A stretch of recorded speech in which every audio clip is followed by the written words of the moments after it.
భగవాన్ శ్రీ వెంకయ్య స్వామి వారి పాదపద్మములకు నమస్కరించుకుంటూ వీడియోలోకి వెళ్ళిపోదాం. భగవాన్ శ్రీ వెంకయ్య స్వామి వారు ఎంతో దయామయుడు, కరుణామూర్తి. ఆకలిగొన్న వారిని చూసినా, వారు మానవులైనా పశుపక్షాదులైనా సరే మనసు కరిగిపోతుంది. వెంటనే వారి ఆకలి తీర్చేందుకు ప్రయత్నించేవారు స్వామి. అందులోనూ మూగజీవాలైన గోవులు, గేదెలు, పశుపక్షాదులంటే స్వామివారికి మరెంతో దయ. అందుకే ఒకసారి స్వామి, దయా వెంకయ్య ఒక్కతట్టి నిలిచారయ్యా అన్నారు స్వామివారు తన భక్తులతో. స్వామివారిది చిన్నతనం నుంచే దయాద్ర హృదయం. తానెంతో కష్టపడి పచ్చగడ్డి కోసుకుని ఇంటికి వస్తున్న దారి మధ్యలో ఏ గేదైనా ఆవైనా ఆకలిగా తన వద్దకు వస్తే వెంటనే ఆ మోపును వాటికి అర్పించేసేవారు. అవి ఆబగా తింటూ ఉంటే వాటిని చూసి ఆనందించేవారు స్వామివారు అవధూతగా గ్రామాల్లోకి వచ్చాక ఎక్కడ మూగజీవాలు బాధపడుతున్నా వాటి ఆకలిని తీర్చేందుకు వెంటనే సమాయత్తమయ్యేవారు. చెల్లోపల్లి వద్ద ఓ గోవు తాను కూర్చుని ఉన్న తాటాకును తినేందుకు ప్రయత్నిస్తే స్వామివారు పశుపక్షాదులకు అక్కడ ఆహారం కరువైందని తెలుసుకుని కరువుతో అల్లాడుతున్న ఆ గ్రామంలో వర్షాలు కురిపించి ఆ ప్రాంతాన్నంతా సస్యశ్యామలం చేసిన విషయం మనకు తెలిసిందే. అదేవిధంగా 1944వ సంవత్సరం ప్రాంతంలో స్వామివారు ఆత్మకూరు ప్రాంతంలోని సూరాయపాళెం గ్రామానికి వచ్చారు. అప్పట్లో ఆ గ్రామంలో ఏదో భయంకరమైన వింత వ్యాధితో మూగజీవాలు చచ్చిపోతుండేవి. బాగా ఆరోగ్యంగా ఉన్న జీవాలు కూడా చనిపోయేవి. ఏదో అంతు తెలియని వ్యాధితో గిలగిలా తన్నుకుంటూ మరణిస్తుండటంతో గ్రామస్తులు వాటిని చూసి కన్నీరు పెట్టుకునేవారు. వాటిని ఎలా రక్షించుకోవాలో తెలియక కోటి దేవుళ్లకు మొక్కుకునేవారు. ఆ తరుణంలోనే స్వామివారు ఓ రోజు నేరుగా ఆ గ్రామానికి వచ్చారు. వెంకయ్య స్వామివారు వచ్చారని తెలిసి గ్రామస్తులంతా పరుగు పరుగున వచ్చి స్వామివారి చుట్టూ చేరారు. ప్రాణం కన్నా మిన్నగా తాము పెంచుకుంటున్న ఆ మూగజీవాలు ఉన్నట్లుండి మృత్యువాత పడుతున్నాయని, వాటిని రక్షించి తమను కరుణించండని స్వామివారిని కన్నీళ్లతో వేడుకున్నారు ప్రజలు. స్వామివారి వెంటనే, అయ్యో, ఈ ఊరి 4 గమిళ్లలోనూ వేపమండల తోరణాలు కట్టి రాండయ్యా అన్నారు. 4 గమిళ్ళు అంటే 4 దిక్కులు అనే స్వామివారి అర్థం. ఆ గ్రామస్తులతో చెప్పారు. స్వామివారు వెంటనే గ్రామస్తులు ఆయా దిక్కుల్లో వేపమండల తోరణాలు కట్టి వచ్చారు. ఈలోగా స్వామివారు దీక్షగా అగ్నిగుండం వేసుకుని కూర్చుని తంబూర నాదం అందుకున్నారు.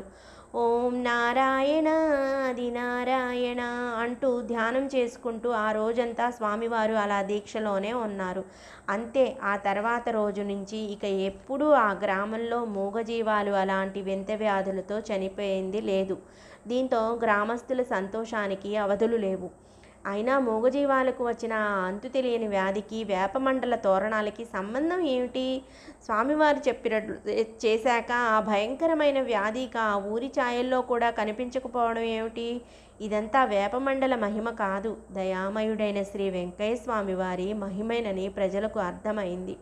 దీంతో గ్రామాల్లోని ప్రజలు వెంకయ్య స్వామివారు ఎక్కడ ఉన్నారో తెలుసుకుని అక్కడికంతా వెళ్ళి స్వామివారిని దర్శించుకుని తరించేవారు. తమ జీవితాల్లో పడుతున్న కష్టాలను కూడా చెప్పుకొని స్వామివారు చెప్పినట్లుగా ఆచరించి తమ బాధలు తీరి సంతోషంతో జీవించేవారు.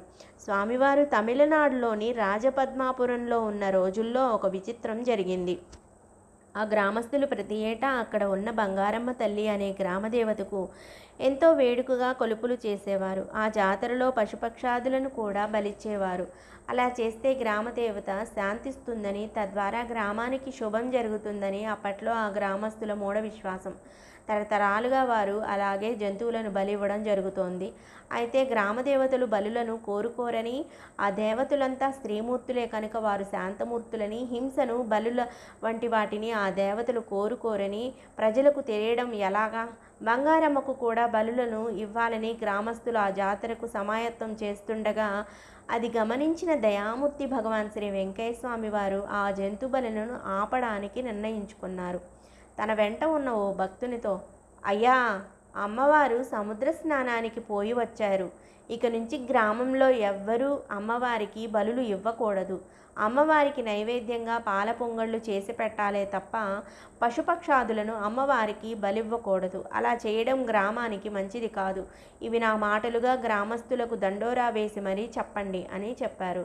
దాంతో గ్రామస్తులు ఆ దండోరా విని సాక్షాత్తు వెంకయ్య స్వామి వారే ఆ మాటలు చెప్పారని తెలిసి అమ్మవారికి ఏది ప్రీతికరమో అదే నైవేద్యంగా పెట్టాలి తప్ప జంతువులను బలి ఇవ్వడం మంచిది కాదని నిర్ణయించుకున్నారు. స్వామివారి మాటంటే ఆ గ్రామస్తులకు వేదం కనుక ఆనాటి నుంచి అమ్మవారి జాతరలో జనమంతా ఎంతో సంతోషంగా పాల పొంగళ్లను తీసుకువచ్చి అమ్మవారికి నైవేద్యాలు పెట్టడం ప్రారంభించారు. ఆ గ్రామంలో నేటికి బంగారమ్మ తల్లి జాతరకు బలులు ఇవ్వడం అన్నది లేదు. ఇదంతా భగవాన్ శ్రీ వెంకయ్య స్వామి వారికి మూగజీవుల పట్ల ఉన్న కరుణకు నిదర్శనం. ఓం నారాయణ ఆదినారాయణ.